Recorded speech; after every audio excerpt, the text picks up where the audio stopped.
He's a cadet first class. He's going to be majoring in environmental engineering, and he's probably all tickled pink because they're going to be graduating in about 2 to 3 weeks.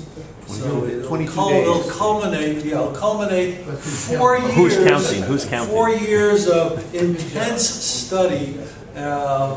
Physical education and all that kind of thing. See, I have a tender spot in my heart for the cadets because I graduated from the Naval Academy a long time ago, 1964.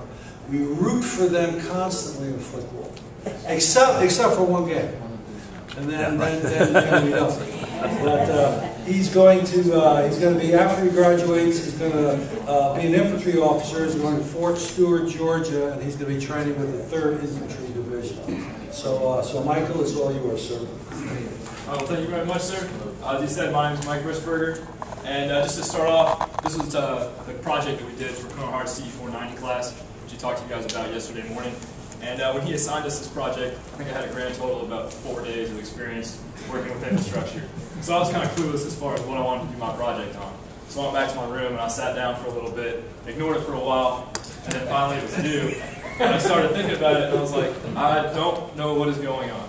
So I decided to pick something that I figured would be something interesting to research and that I actually wanted to learn about. So I was pissed off about high gas prices.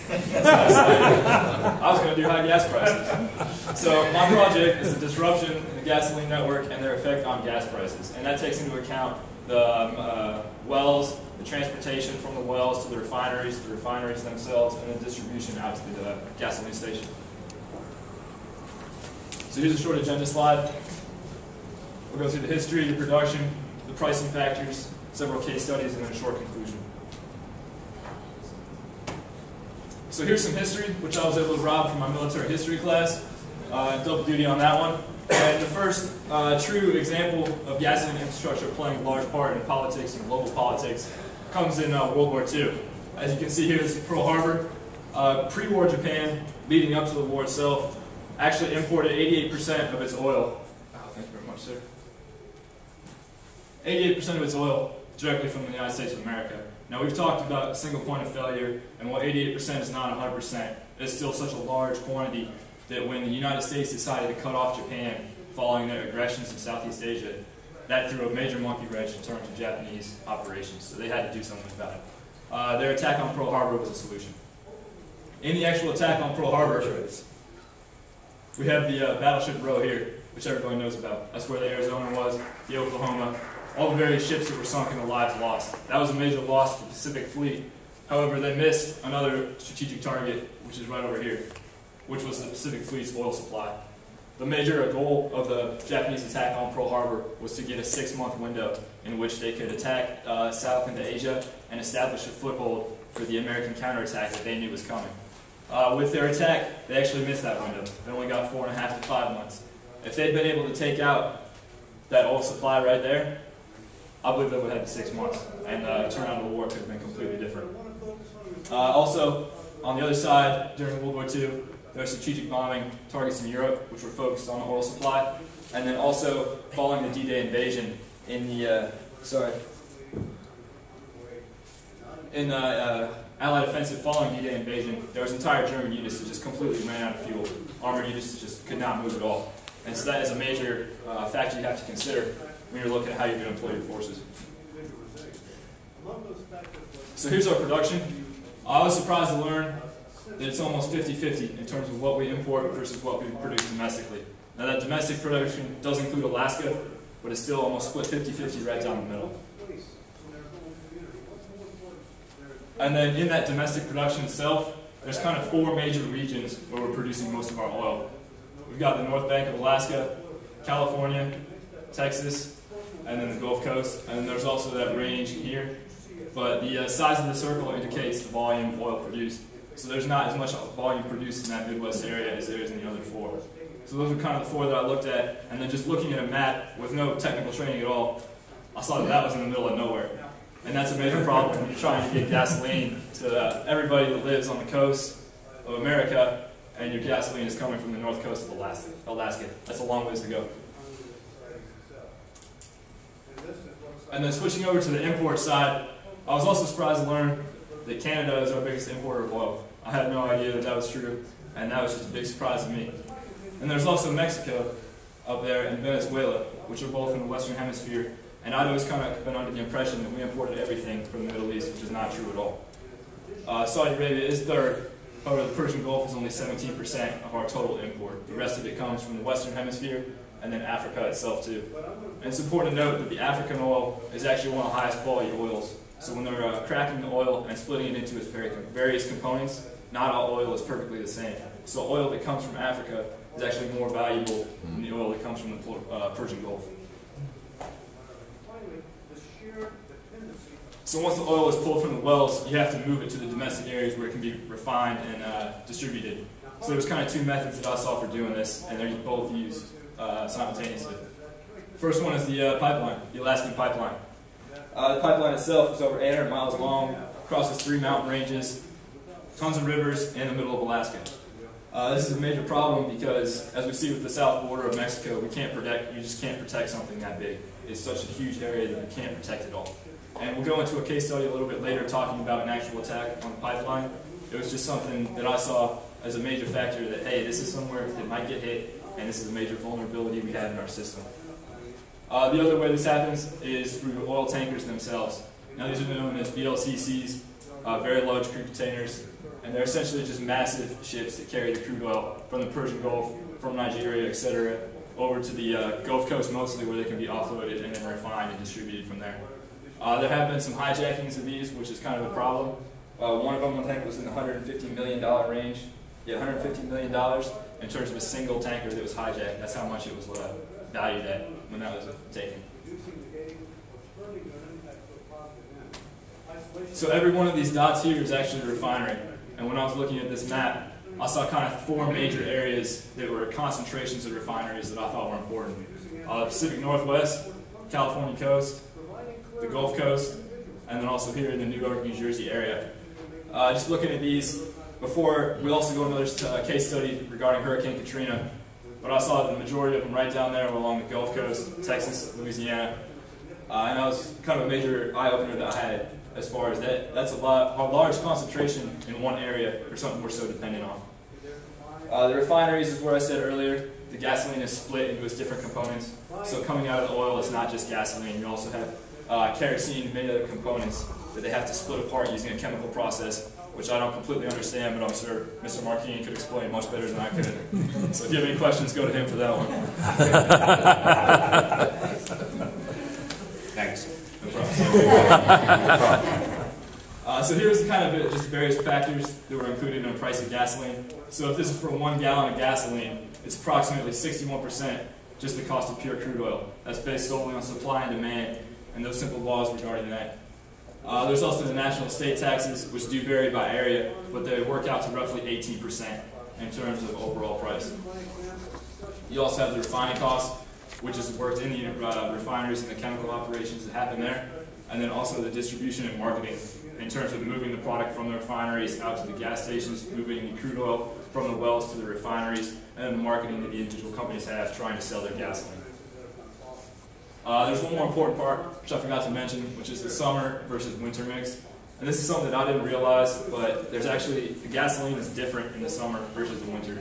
So you notice a higher gas price in the summer, and that's partly because more people are driving during the summer with the nice weather. But it also has to do with just the different gasoline. If there was no difference in demand, gasoline would still cost more in the summer because of the high temperatures, which cause the gasoline to start to volatilize more. So during the summer, there would be more evaporation in the gasoline, so they actually have to change the chemical composition of the gasoline itself during the summer. So here's the first case study, which is the Texas City refinery. This was the 3rd largest refinery, actually it still is the 3rd largest refinery in the country. It actually had a large industrial accident in 2005 and blew up. It processed 4,600,000 barrels a day of crude oil. And then it was caused by ignited vapor, when a truck engine started. So it was something as easy as that lit off an explosion and destroyed our 3rd largest refinery in the country. Right here you can see, this is a map of the gas prices, I guess, domestically. And following this is this little spike right in here. I guess my hand's shaking, so I can't do it that well, but it's this little jump right here that is directly following the explosion of the plant. So that worked out to be a 14-cent increase from one refinery plant that blew up. Now it was a large one, but it was still 14 cents from one single point. And that was kind of interesting to me.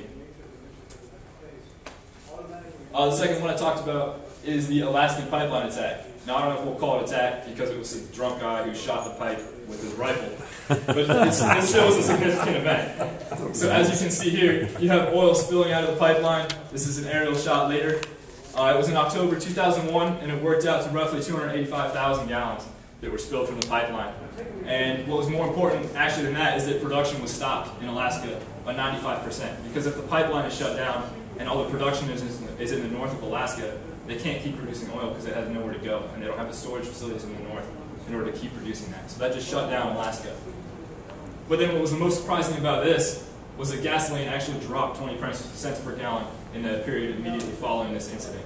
So what that said to me was that, hey, this is not as important as we think it is in our national gasoline infrastructure. Like, it is such a large percentage of our domestic production, but it's not that important in the overall scheme if gasoline can drop 20 cents following a major shutdown such as this, where it was shut down for almost a week at a time. So that was a major kind of eye-opener that I had that I was still thinking about. The third case study I did was Hurricane Katrina. This was in August 2005, path of the hurricane right here. But you think back to the refinery map, this goes right up through the major Gulf Coast region where all those refineries were located. There was two major refineries that were actually shut down for, I think it was a year almost, and that was the BP refinery and then the Murphy Oil refinery.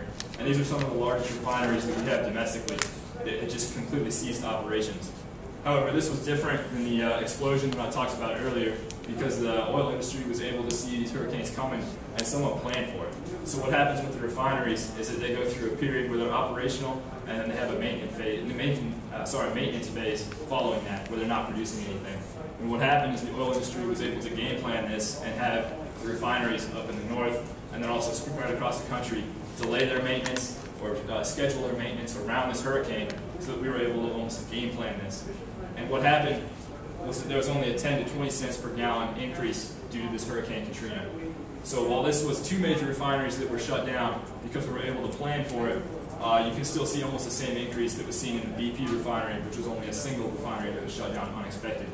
So that was kind of important for me, realizing the resilient infrastructure, which is what this whole conference was about, was that if we realize something is coming, we can start to game plan it ahead of time, and even with our limited resources in refineries, we can spread that out and kind of mitigate the effects of something such as a hurricane. These are just some of the lessons that I learned, almost as a conclusion. And the first one is that crude oil demand is still the dominant pricing factor. When you have people complaining about gas prices, you have people complaining about greedy oil companies, natural disasters, it's still the price of oil that is driving the price of gasoline. They're not greedy, they're not lining their pockets, as far as I know. It's just majority, it's a price of law of price and demand. And then second is that just from looking at it, I've decided, based on my research, that refineries were the weak point in this lane. As from the BP refinery explosion and then also Hurricane Katrina, it looked to me that our refinery was where we were stretched thin. That we could make up, so if our domestic production falls, we can import more and we can make up there, and vice versa, increasing our domestic production if we have to. However, we don't have the ability to increase our refining capacity overnight. So that was where I put our weak point at in terms of where we need to improve as a country. And then natural disaster was still the largest threat that I saw to the refining industry and the oil infrastructure as a whole, with Hurricane Katrina, and then also with the industrial accident at the BP refinery. And then also looking at it, I saw that intentional attacks on refineries would be a threat and that are completely possible. This year is in Japan, following their tsunami out there where refineries are exploding. And then this is actually the Kobar Towers, which has nothing to do with refining, except for the fact that it was blown up by an oil tanker truck packed with explosives.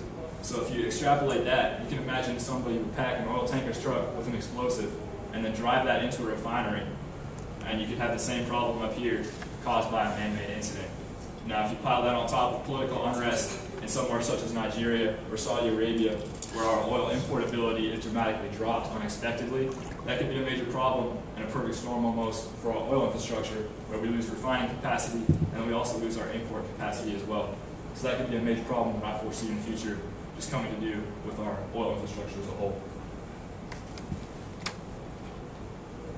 That concludes my presentation. You want to go questions now, sir? Yeah, I'm going to cancel my marimba thing. Let's just have a hand for that. So, what I'd like to do is open this up for questions. Just as a summary, remember that William from the University of North Carolina talked about his modeling and simulation.